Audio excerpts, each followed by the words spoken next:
Have you ever been betrayed by the people you love the most? Maybe your family or even your husband. If you have faced something like this, feeling hurt, lost, and unsure what to do next, then this story is for you. In this story, you will learn how one woman discovered the truth behind a painful betrayal by her sister and husband.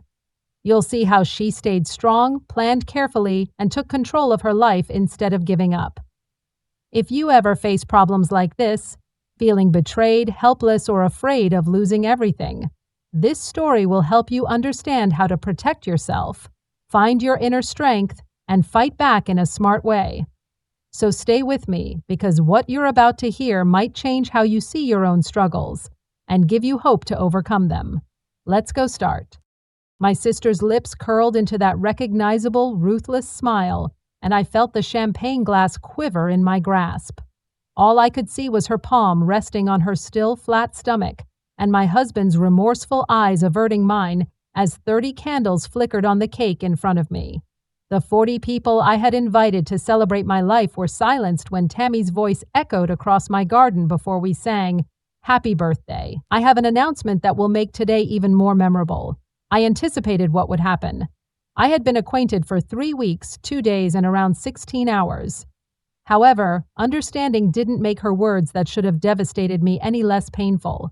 She hesitated, her green eyes meeting mine, and said, "I'm pregnant. The father is Philip." Our guests let forth a thunderous gasp. My mom dropped her glass of wine. My father's face turned to ash, but I remained motionless. I refrained from crying, not even blinking, because I found something 3 weeks, 2 days, and 16 hours ago that would make their betrayal seem like a piece of cake. Please indicate in the comment which country you are viewing this video in before we continue. We enjoy being aware of the locations from where our global family is tuning in. Additionally, please subscribe if this is your first time on the channel. With your help, we can bring you even more thrilling tales of life's retribution. Have fun listening. The stench of disinfection and crushed hopes filled the doctor's office. Dr. Martinez examined my test results with a frown that made my stomach turn as I sat on the paper-covered examination table with my legs hanging like a child's. "Jacqueline," she whispered quietly as she put her clipboard down. "Unfortunately, the outcomes don't match our expectations. For 2 years, I had been trying to conceive. Ovulation testing, temperature charts, and planned intimacy for 2 years had made making love a medical operation. At first, Philip had been encouraging, supporting me after each pregnancy test that came back negative, but recently he had become aloof and had started working late. He took a shower as soon as he got home and answered calls in the garage. "Your appendectomy scars have seriously damaged your body." "Doctor, your fallopian tubes are blocked," Martinez went on. "Natural conception has very little likelihood of occurring." I was struck strongly by the words. I had always desired kids. 3, possibly 4. A house with small feet rushing down halls, laughter and mayhem. While on our vacation, Philip and I had chosen names. Roy for a male, Emma for a girl. Seeing my face fall apart, the doctor continued hastily, "There are options. Excellent success rates are achieved using IVF. We could begin therapy right away. Is my hubby aware?" Before I could stop it, the question came out. Carefully, Dr. Martinez's face went blank. "I apologize. Last month, Philip came in for his fertility test. Have you mentioned my condition to him?" She made an uncomfortable change. "You know I can't talk about it, Jacqueline." "Did he not know?" I spoke in a hollow voice. "You also told him my results when he came for his." The silence was plenty. Married couples in my state have access to each other's fertility data. It was intended to guarantee that both parties have all the information they needed. However, while seated and observing, Dr. Martinez ducked out of my line of sight, but I knew it had done something else. My husband had been able to make other plans because of it. My memory replayed every odd occurrence from the previous month as I drove home in a few days. Philip's unexpected business travels, the manner in which he had ceased discussing baby names, how right before I was prepared to talk about IVF, he had proposed that we stop trying. Our home at the end of Maple Street is depressing. 3 years ago, we had purchased a white colonial with black shutters with much optimism. There are 4 bedrooms. Philip had spun me around in what would have been the nursery and said, "Room to grow." He didn't have his automobile in the driveway. Obviously not. It was simpler to trust him than to acknowledge that something was off. So I swallowed another lie over another late meeting and client supper. I headed directly to his office. I wasn't foolish, but I also wasn't proud of it. I would uncover anything my husband might be concealing. I knew all of his passwords, even though his laptop was password protected. We had previously discussed everything. Dreams, bank accounts, and the conviction that love entails keeping no secrets. Work-related emails, spam, and a reminder about his dental appointment filled his dull inbox. Then I noticed it, a folder with the name tax documents in it. Philip, who often threw receipts in a shoebox and prayed for the best, had two arranged. I selected the Open Screenshots button, dozens of them.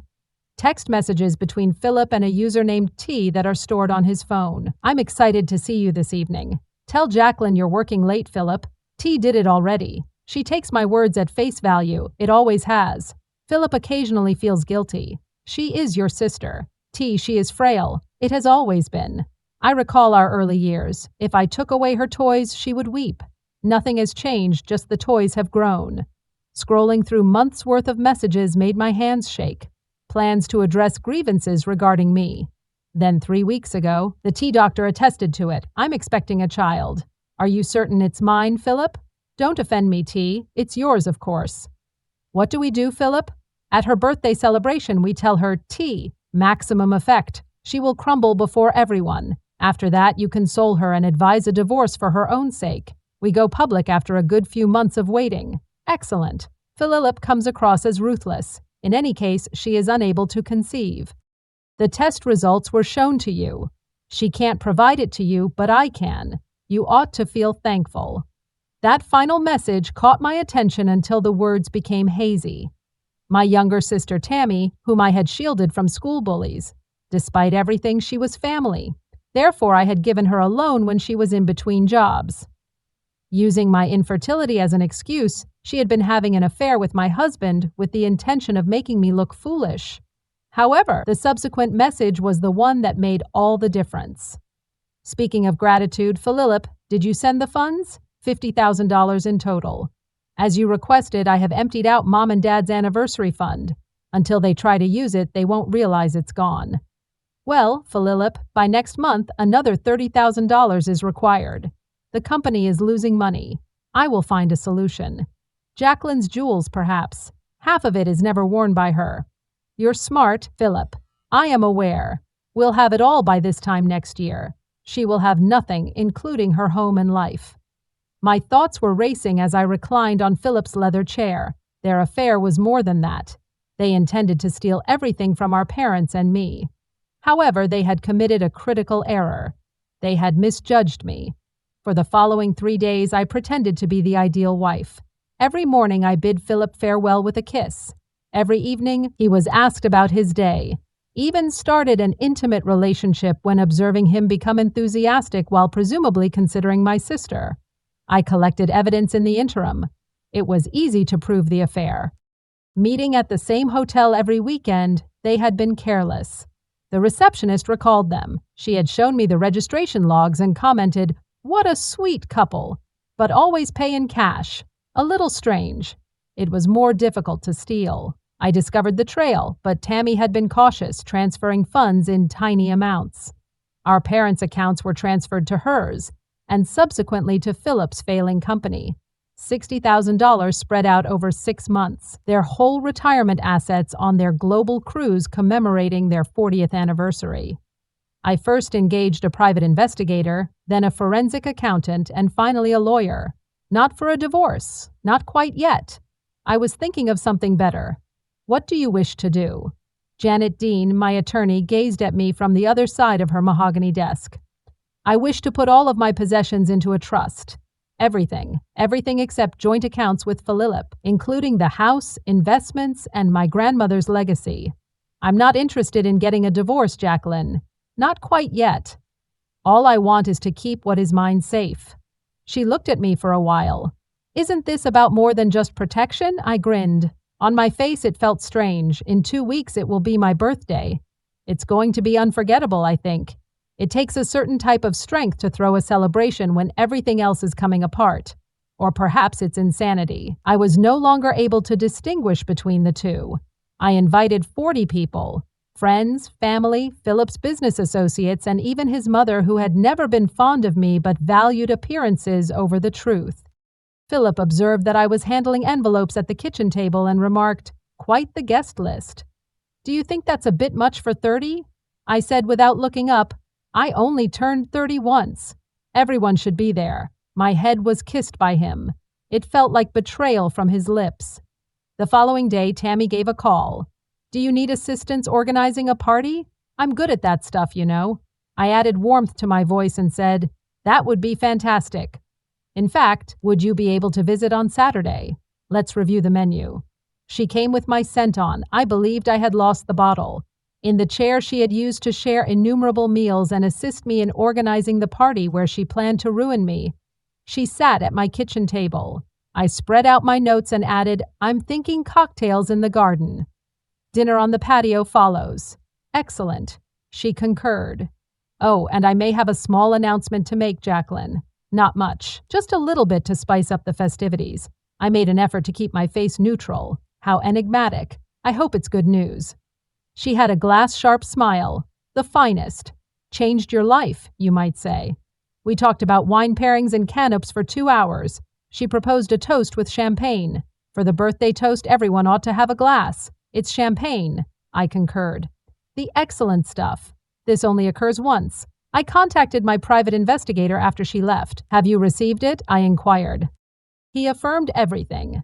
"The recording is quite clear. Would you like me to include it in the file?" "I need one more item, Mike."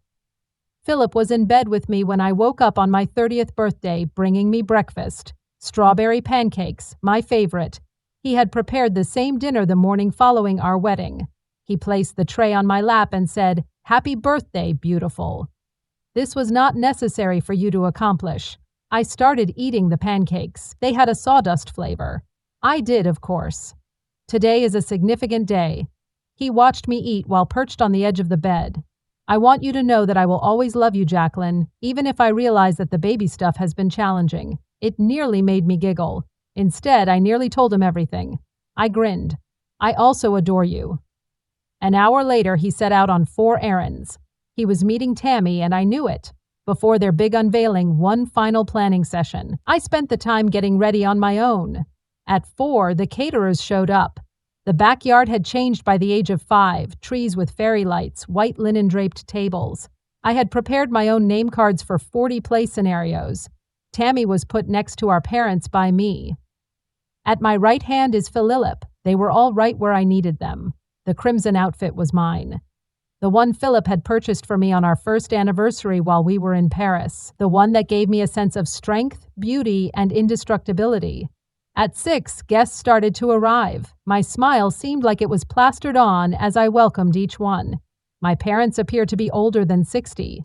The flower arrangements are already being criticized by Philip's mother. They were about to be made witnesses by college mates who were unaware of their presence.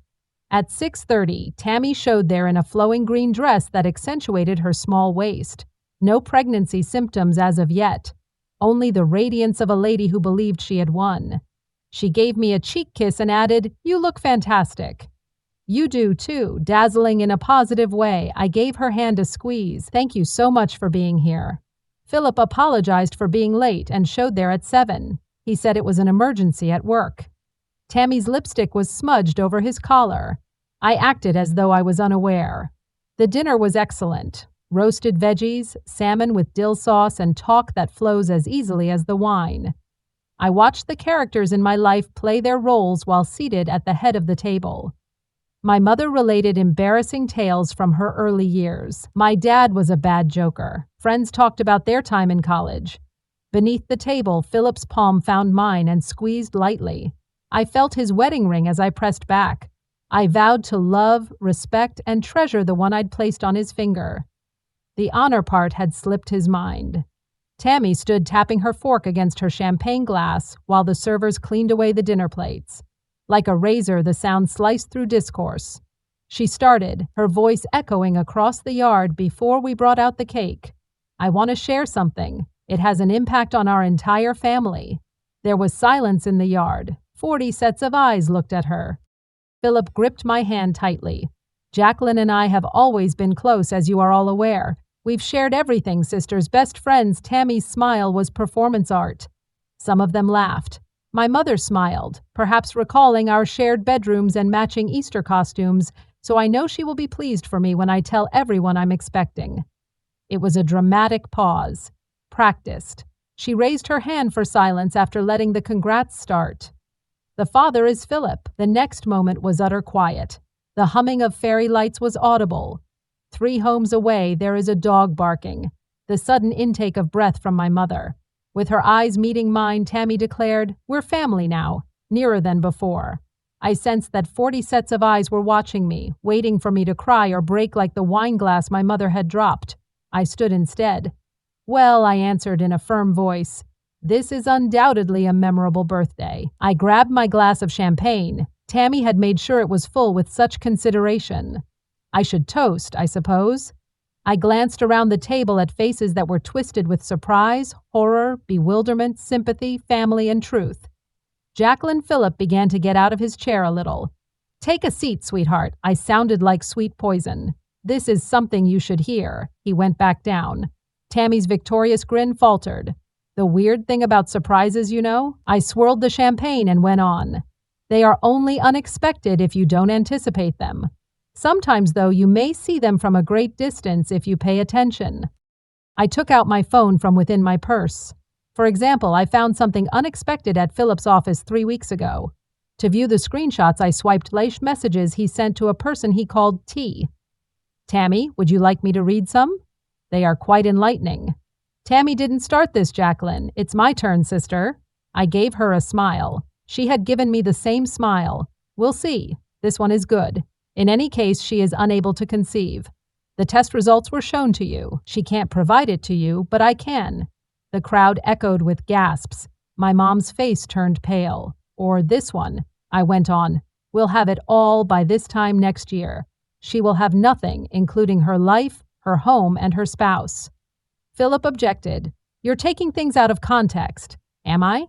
Let's then give some background." I took out an envelope made of manila. Here are bank statements that demonstrate how money was transferred to Tammy's account from my parents' anniversary fund. Then, Philip, from Tammy's account to yours, $60,000, all of their retirement funds. What?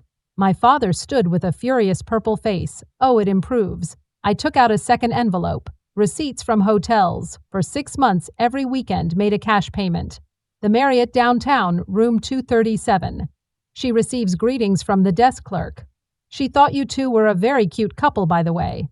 Under her makeup, Tammy had turned pale. "Please, Jacqueline, please." "What? Don't tell anyone that you have been robbing our parents to finance Philip's failing company. Don't bring up the fact that you've been preparing this announcement for weeks in an attempt to make me seem bad at my own birthday celebration." I turned to speak to everyone at the table. Philip and Tammy thought they were so smart, you see. He would take advantage of my infertility. She would make use of our familial ties. They would take everything together. My family's finances, my house, and my spouse. Philip got up and reached for my arm, saying, "That's enough. Keep your hands off of me." I took a step back and took a seat. "We haven't finished yet." He obeyed because of something in my voice. I chuckled at the truly humorous part, but it was brittle and biting. They believed that I was weak, that I would break down, and that I would flee in tears as they pretended to be the victims. However, they overlooked a crucial detail. I gave Tammy my full attention. In 3rd grade, I was the girl who shielded you from bullies. When you forgot your lunch money, who gave it to me? Who helped you study for tests you should have failed all night long? Since we were young, I have been fighting your fights. You honestly believed that I had lost the ability to combat my own Jacqueline? The infant. Tammy reached for her stomach. Yes, the infant. I sipped my champagne. Please tell me when you became pregnant, Tammy, because as I discovered when I took out another piece of paper from these medical documents, Philip had a vasectomy 2 years prior. We decided to hold off until his company was secure. It's funny that he didn't say to reverse it. Philip's face lost its color. How were his medical records obtained? I received mine the same way you did, my love. Married couples have access to one another's data. The rule is helpful, isn't it? Like a fish, Tammy's mouth opened and closed. It's not possible, he stated. He was dishonest. I turned and spoke directly to her. In the same way that he misled me, in the same way that you both misled everyone present. Therefore, either Philip is not the father or you are not pregnant. What is it? I stumbled, Tammy. She is expecting a child. Philip spoke softly. It's not yours, though. I was done. Obviously not, as you are unable to have children like me. We make a formidable duo, don't we? With his chair scuffing the patio stones, my father got to his feet. Is this true, Tammy?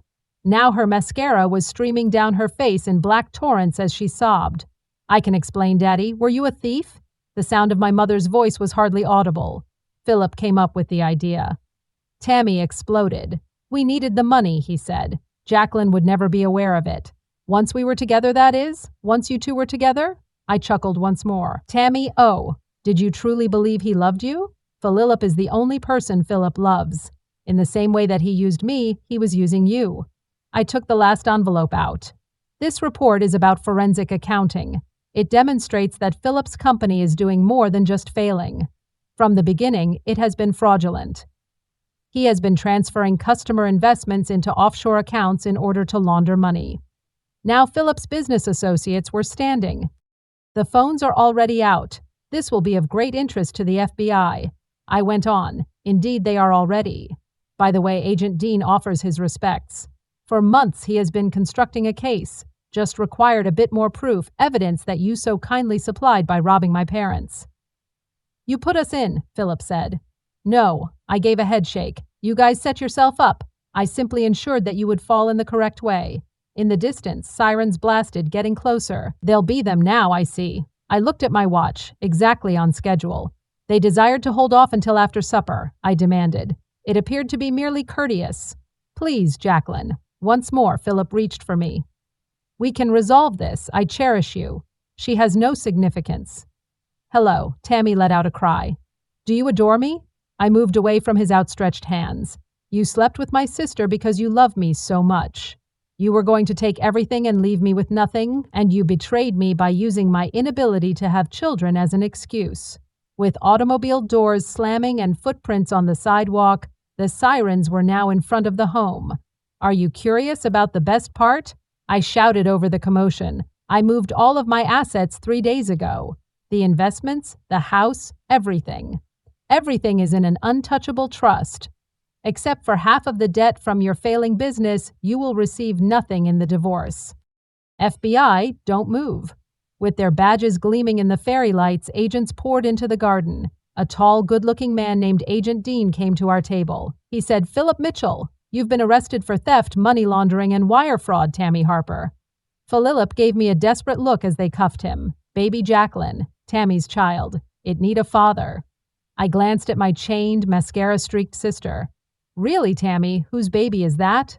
I knew, but she was crying too much to respond. The private detective had done a thorough job.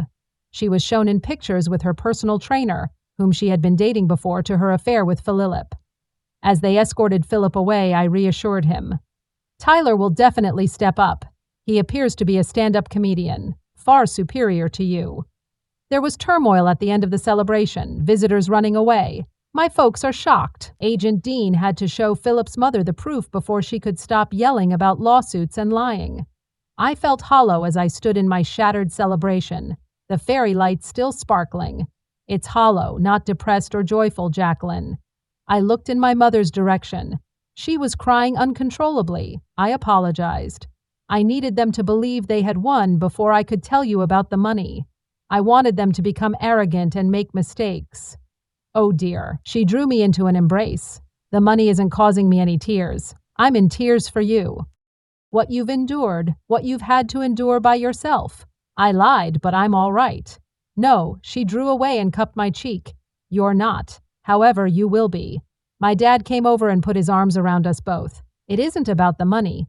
You are important. Our family is important, not the real family.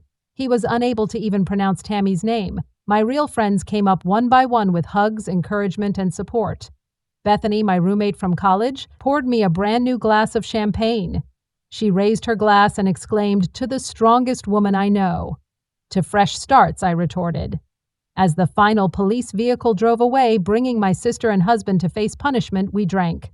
On Thursday, the divorce was finalized. Wearing the same red dress I had worn to my birthday celebration, I signed the documents. It had the feel of armor. Philip was given 5 years. The theft was accompanied by the fraud charges. He was sued by his business partner for what little he had left.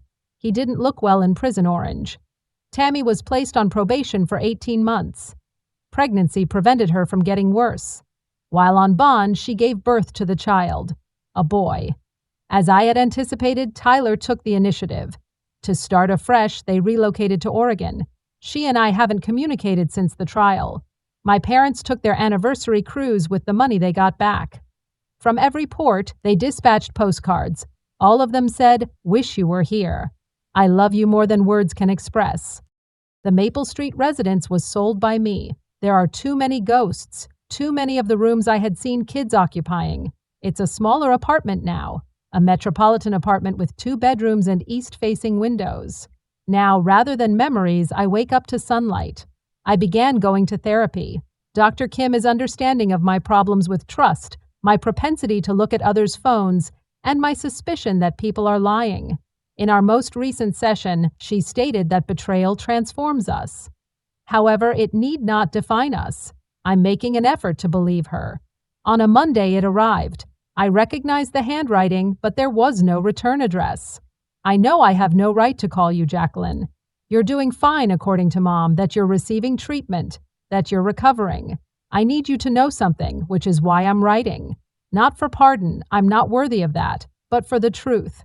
I have always disliked you, not for anything you did. However, you were strong where I was weak, loving where I was tolerated, and kind where I was nasty. Mom and Dad made an effort, but they failed when they saw me. Looked at you and saw how successful they were. I could sense the comparison and disappointment at every family dinner, birthday celebration, and Christmas morning. Philip witnessed that hatred. Give It Food claimed that I deserved all of your possessions, that I would be complete if I took it. He was mistaken. I've never been more broken. The infant resembles Tyler. I'm grateful. He had no trace of Philip. I gave him the name Jason. I recalled how much you cherished that name. I also attend therapy, coming to terms with my actions. I never learned how to be a sister, but I did learn how to be a mother. I'm not expecting a response. Never again should I expect anything from you. I just wanted to let you know that I love you and I'm sorry. That even when it was simpler to dislike you, I've always loved you. Tammy, your sister, if I may still be called that. I took 3 readings of the letter. I went to make dinner after putting it in a drawer. I might write back someday. Perhaps forgiveness might develop with time. Perhaps the hole she had made in my heart would mend and become a place where love might once again exist. Not today, though. I was just Jacqueline today. Not anyone's sister or wife, just a woman rediscovering her own self-confidence. It was sufficient. There were many people at the gallery opening. The walls were covered with my photos, depictions of women who had escaped treachery. Every face conveyed a tale of resilience discovered amid broken spaces. A voice behind me said, "These are amazing." I turned and saw a man with pained fingers and soft eyes. "Thank you. My name is Oliver.